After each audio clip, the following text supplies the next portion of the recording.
和田さん、はい。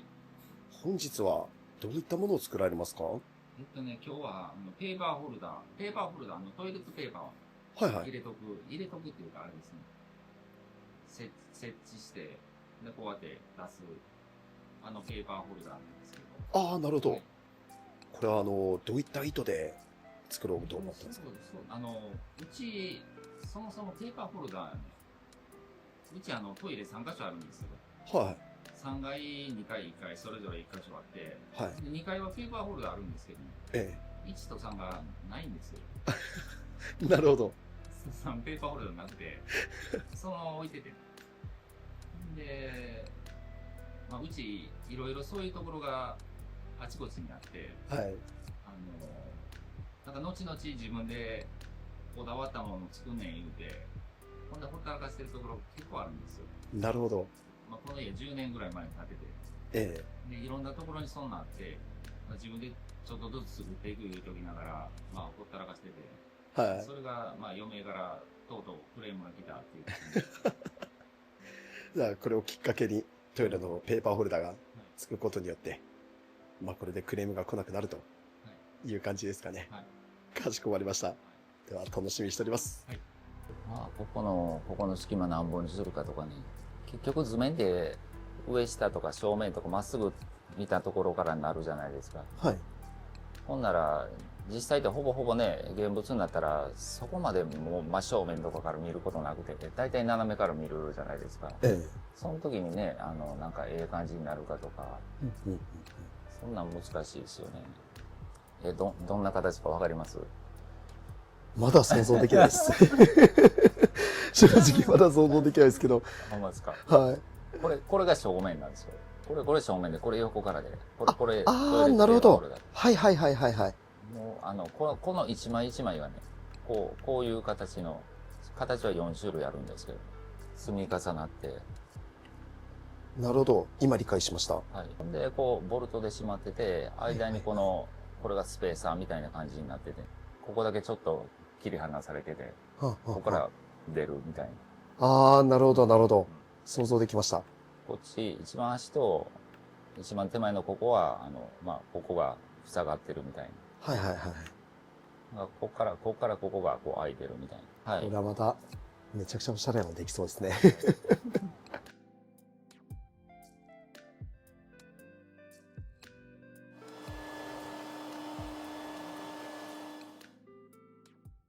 言うてた桜の合板ですね。両面桜が貼られてる合板なんですけど。はい。もともと大きなのがあるんですけどね。それをちょっともう準備してカットしておいたんで。これ昨日の晩つけたんですよ。あ、そうだったんですか？そうなんですよ。なんか、あれがついてたっけなと思って。そう、これ前までここにあってね、はいはい。結構ね、何回も微調整するときとかね、もう行ったり来たりめっちゃ鬱陶しかったんで、ショップボットでやるときは、今から加工するやつを、はい。設置するためのベース作りみたいなのから始まるんですよね。えで、大体いつも、1決めも、兼ねて、加工するやつがぴったりはまるやつをこう、掘っていくんですね。え。はい。ほんで、それを掘ってから、そこにピタッとはまるように材料をカットするっていうような感じですね。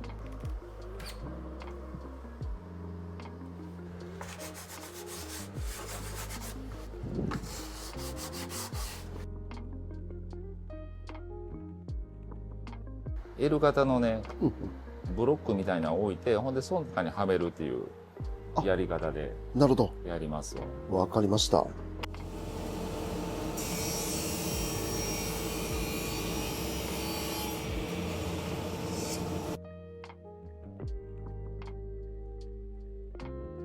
和田さんのショップボットとの出会いってきっかはい。けなんだったんですか？はきっかけね、いや、NC はずっと欲しいと思ってたんですよ。いはいはい。ね、NC やったらめちゃめちゃできること広がるんで、うんうんもう今までもね、これ NC やったらできんのにとか、できるけどね、価格合うのにとか、うん。はい。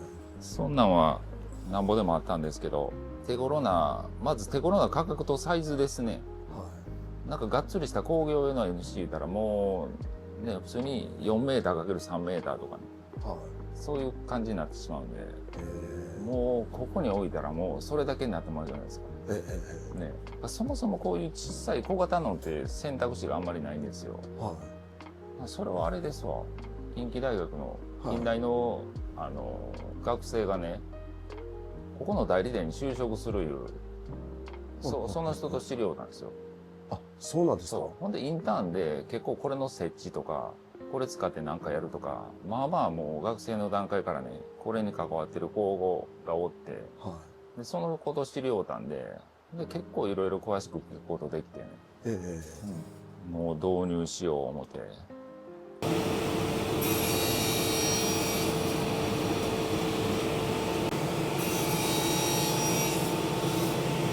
で、この、はい。実際どの辺の位置に来るかっていうのを書いていくような感じですね。今カットしたものをどこにはめていくのかっていうあ、ところですかね。そうですね。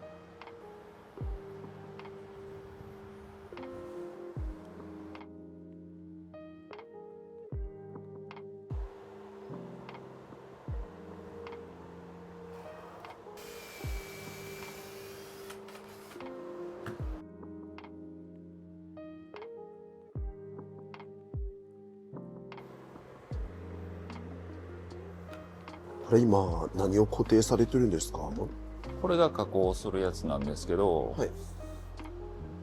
こういう、これ140ミリ角なんですけど、はい。140ミリ角のをここにセットして、ほんでこの真ん中の丸いのと、こういう穴を開けるという、こういう加工をするんですね。ああ、なるほど。で、この140に切ったやつを、セットするっていうか、位置決めのためですね。あ、こはいの、今角のところにね、このブロックをつけていって、ほんで、ショップボットでこう切ってあるんですよ。はいはいはい。ほんならここにピタッとはまるようになるんで。なるほど。はい。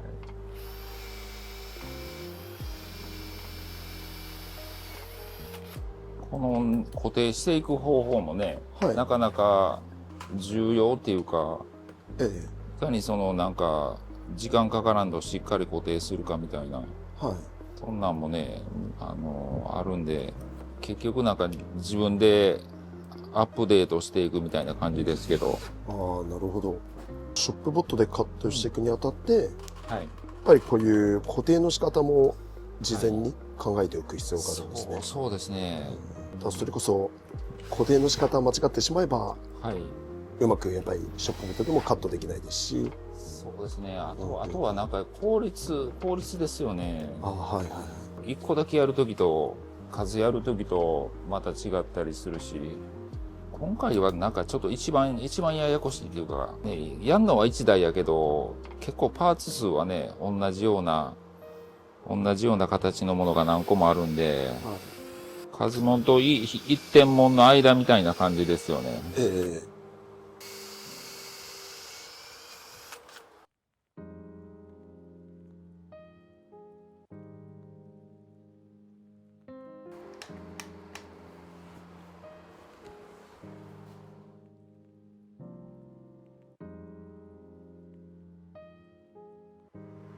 いよいよカットのタイミングですか？そうですね。今、どういうお考えですかね？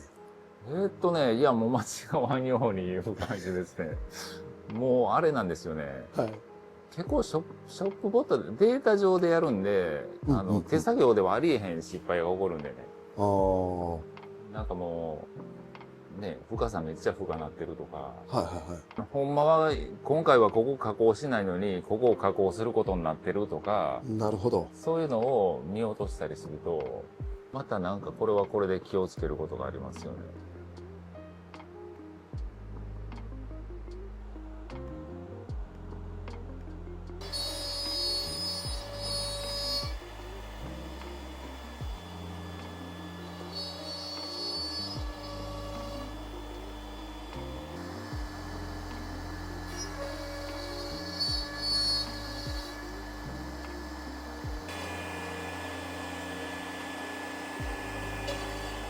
今ね、これを奥の雑に置いたんでね、はい。ちょっとこういうとこ残ってるんですよ。うんうんうん。だからこんなんをのみで取ったって。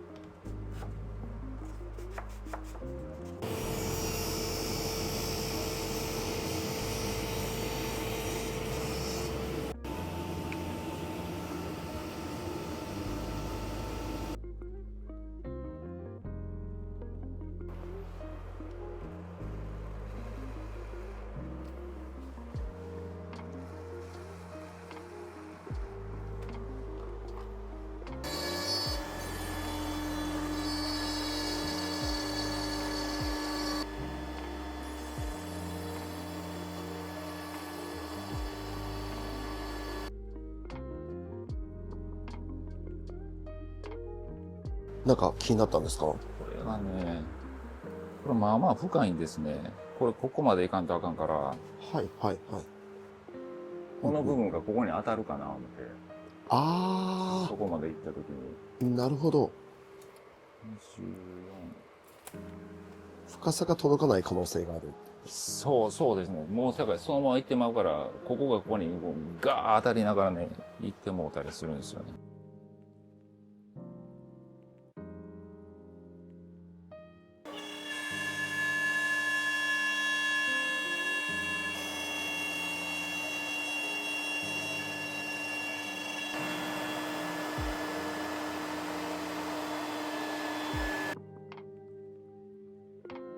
なんかこういった想定外のトラブルが起きた時って、そう、今回ちょっとステップアップしよう思ってね、プログラムめっちゃ複雑にしてるんですよ。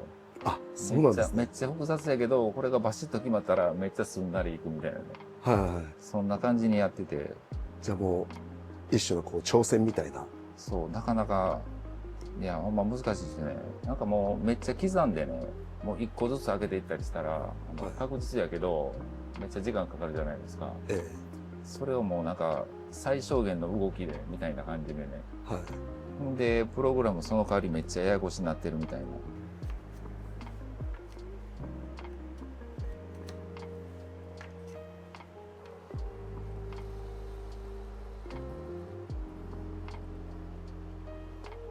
もう、仕上がりの加工をやっていってるんですね。はい。ほんで、仕上がり、4ミリの、腹は6でいったんですけど、ええ。仕上がりは4でいってて、ここに、紙出てくるね、切り込みが口があるんですけど、そこをね、はいはい。だいぶ狭くしたんで、おー。狭く設定したんで、ほんで、刃物も4ミリでないともう通らへんみたいな。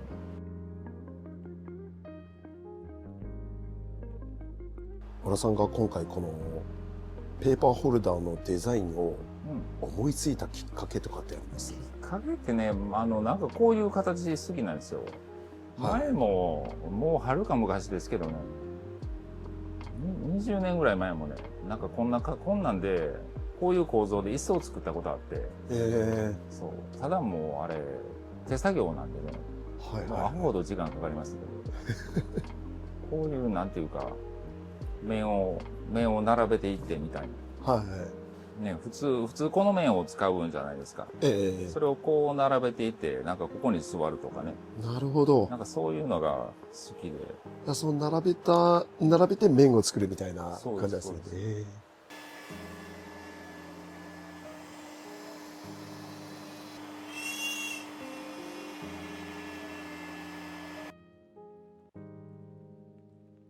面白いですよね。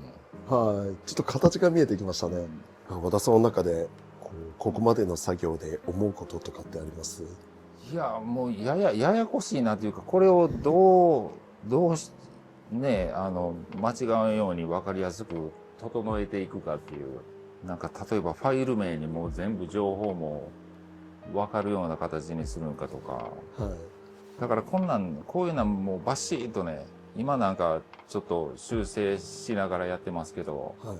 こんなんがバシッとね、整ってね、ほんでなんか200台とかなった時にめっちゃめちゃ効率いいじゃないですか。うんうんうんうん。だからなんかそういうのをやっていきたいんですよね。はい。もう最初にある程度時間かけて寝るけど、うんうんほんで、それで整ったらめちゃめちゃ効率よく同じのができるみたいな。そうだからショップボットでもだから二度手間とかそんなのあるんですよ。ショップボットでも二度手間を極力排除して、で、効率的に、やっぱりもう手作業と同じで、数やってるとね、二度手間って積み重なったら、まあまあな時間になったりするんで、はなんかショップボットにおいてもあれですよね。二度手間なくして。い。ただやっぱり、初めてやるプロジェクトといいますか。はい。まあ大体こういったトライアンドエラーを繰り返しそうですね。いく中で、ブラッシュアップしていく感じですかね。意外とね、何が最適か、刃物を送る速さとか、はい。一回に削る深さとか、そんなんにしてもね、何が最適か言うたら、ちょっと一回やってみるとね、うん。材料によっても違うし、わからんとこあるんでね。そういうところが奥深いですよね。やっぱり道具やな、みたいな。使い方によってっていうね。もう別にショップボットやから言うて、なんかプログラム図面さえ弾けたら何でもできるか言うたら、そうでもないっていう。人によっても使い方全然変わりそうですしね。なんかショップボットユーザーの中ではね、なんかこういう使い方をしてるのは、珍しいらしいですよ。あ、そうなんですか。やっぱりこう、和田さんならではのこだわりの部分ですね。この辺におてるこの小さい彫り込みなんですけど、これはこの本体を壁に留めるためのえ固定するパーツなんですね。この本体の部分の加工はもうこれで終わりなんで。え。はい。はい。これも割と結構初めに彫られてたところですよね。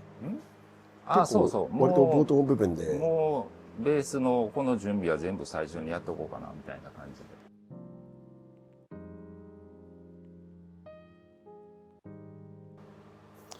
若干うちのショップボットがあれなんですよね。ちょっとだけ小さなる傾向にあるんですよね。穴とかが。もうほんま、コンマ1以下ぐらいですけど。はい。本来そういうもんなんですかね。どうなんですかね。うんうんやっぱりなんか、雲仙万の NC に比べるとね、はいそこまでの精度は終われへんっていうのはあるんですよ。ええ。あんまり普通のユーザーでそこまで気にしてはる人はいてへんと思うんで。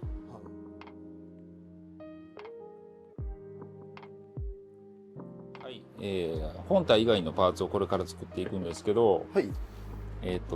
一つが、この本体が完成したらそれを壁にこう固定するための、先壁に打っといて、ほんで引っ掛けるみたいな感じにするんですけど、はいその部分のパーツと、この辺が一定の間隔を保ってこう並んでいくんですけど、その間にはまるスペーサーみたいなパーツですね。そこは合板じゃなくて、木で作っていくんで、それをこれから作っていこうと思います。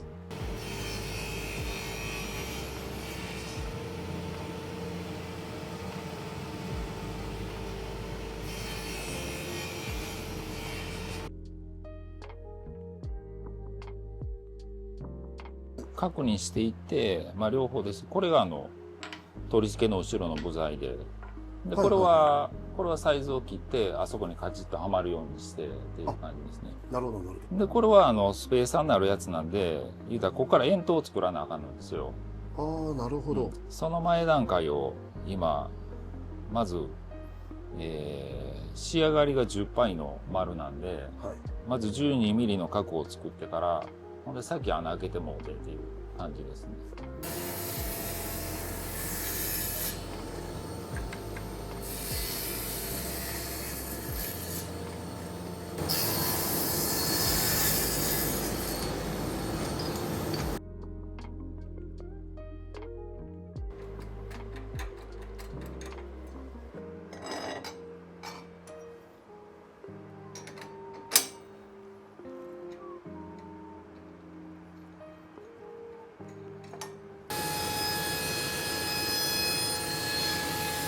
こっちの方は仕上がりが10パイの筒になるんですね。ええ、ええ。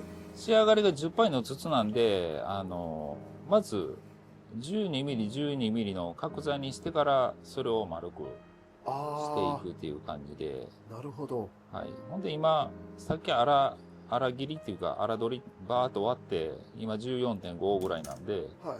それをちゃんと整った12ミリ角にしていくっていう。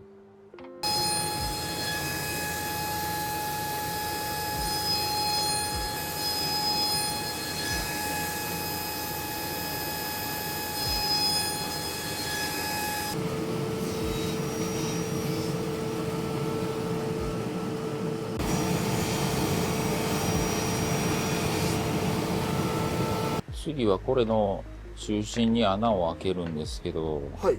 それをボール板で開けますね。ボール板はあその機械ですね。木があるとこっち側が小口方向って言うんですけど、はい。言うたら木がこう立ってて、まあ、繊維方向がこういう向きですね。えで、こっちから穴開けるのってね、めちゃめちゃ難しいんですよ。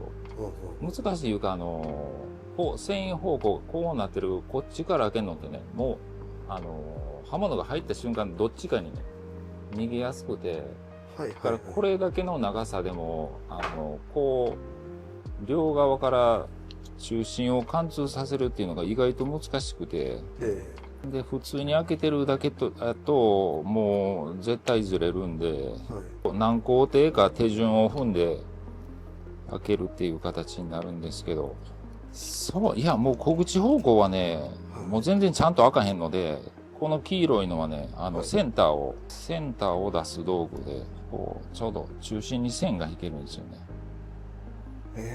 これはもう丸であっても四角であってもいけるんですけど。いや、こんな便利なのがあるんですね。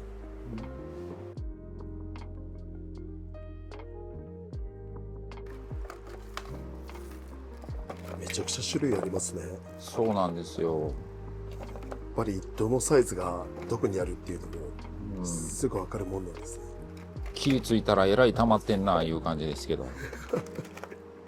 ずれへんように手順を踏む言うてたんがね、このセンタードリルってやつでね、えこれでまずセンターっていうか、ここに穴を開けるという、これでまず、印をちょんと、一旦全部開けたって、はい。ほんでから穴を開けるみたいな。なるほど。これでいきなり開けると、どうしてもこれがね、こう、意外とこれ曲がるんですよ。で、この小口方向ってね、こう、なんていうか、木目が、硬いとこ、柔らかいとこ、結構いろいろあって、はいはい。ほんで、柔らかいとこ、絶対硬いところから柔らかい方に逃げるんですね。なるほど。ほんで曲がっていくんで、で、これ、こんな感じで、ここ太くて、ここ細くて、これ曲がりようないんですよ。はい。で、確実にここに、穴を開けれるっていう。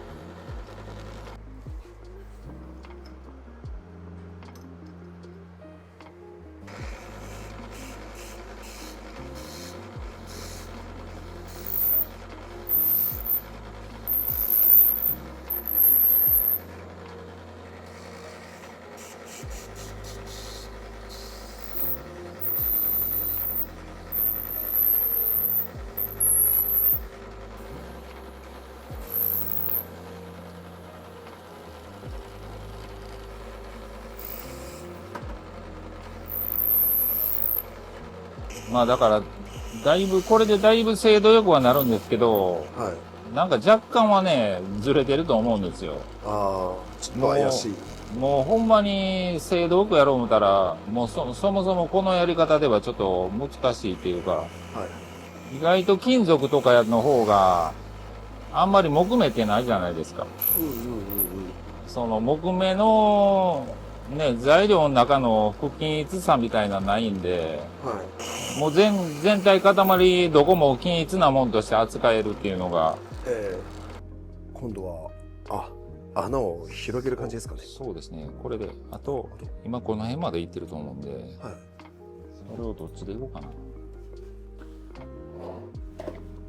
空調服って大体どのくらい持つんですか？フル充これ電。でね、回転のスピード中で5時間ぐらいですかね。結構持つんですね。あれ、今、モバイルバッテリーでいけるんで、そうなんですね。そうなんですよ。ほんで、それで2万アンペアの工程、はいそれぐらいですわ。やっぱ結構涼しいですか？全然ちゃいますよ。はで、今、2万アンペアの2つ買うてるんで、い。 2つあるんで、一応、1日は持つんですけどね。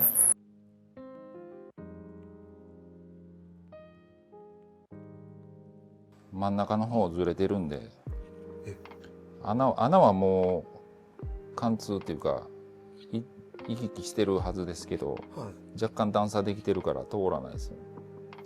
やっぱ途中で詰まってるな。そういうことですか。ちょっと穴がなんかこんな感じになってるような。ああ、なるほど。そうせやからもうあれですね、両側から削って両側から取っていて、この辺の部分をぼかしてみたいな。はい。これ穴通すの大変ですね。そうだからだいぶほんまちょうどのは特に難しいですよね。はなんかだいぶね、この4倍通すのに5倍とかい。はい。もっと 5.5 とかやと少々ずれても通るんですけど、次がこれから丸くするんですけど、ええ。今四角やからね、角が立ってるんで、はい。これをいっぺん角を落として八角形にしたるんですよ。ああ、なるほど。じゃあ、徐々にこう丸くしていくような感じなんですね。そうですね、八角形にそれでこれを45度にして、え角を落として八角形にして、まあこれでやるのはめっちゃ早いんで、え。はい。言うたら極力これから旋盤で丸くするんですけど、ええ。旋盤で減らす部分を極力少なくするっていう。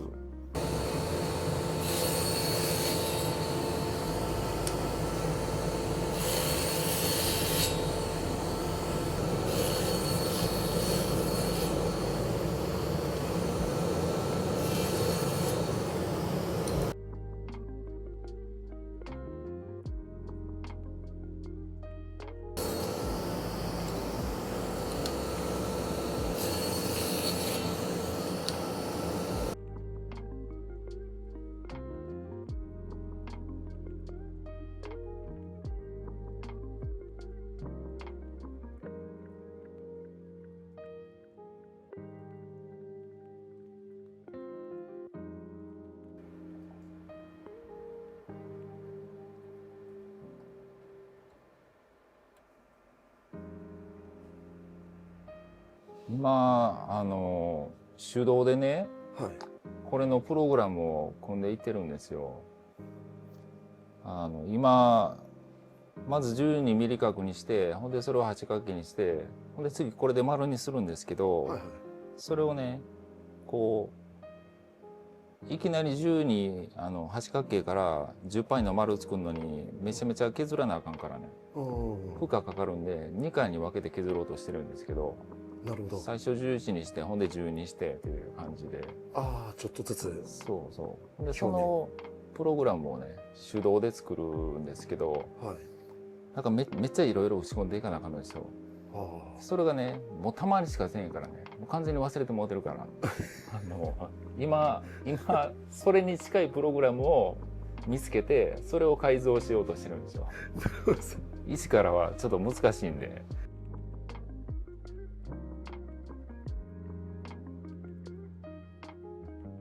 いけそうな感じですか。いけそうです。なんかもっと時間かかるか思いましたけど、はい。思ったより早うできたんで。あとはこのね削るのは自動でやってもらいながら、はいはい。周りの研磨とかそっちをやっていこうかなっていう。ああ、なるほど。じゃあ同時進行ではいやってる感じですね。でもめっちゃ丸いですね。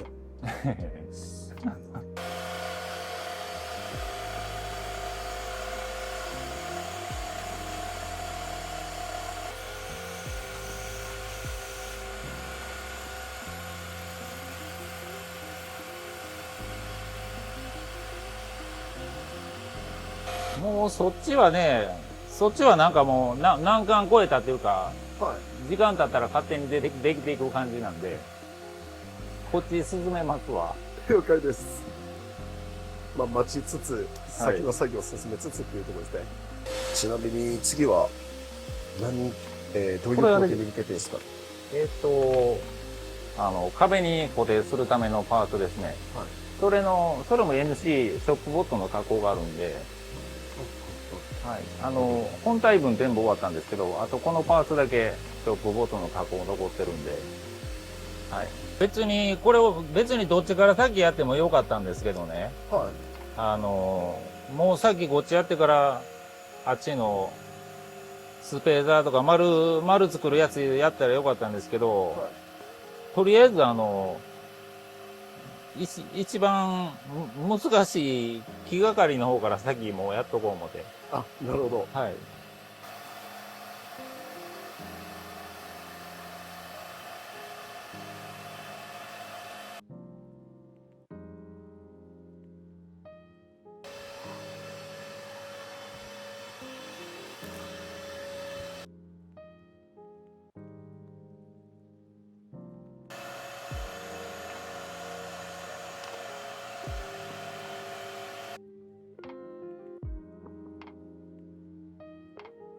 ごいですよな。3つ4つぐらいのタスクを同時に回してた感じでした。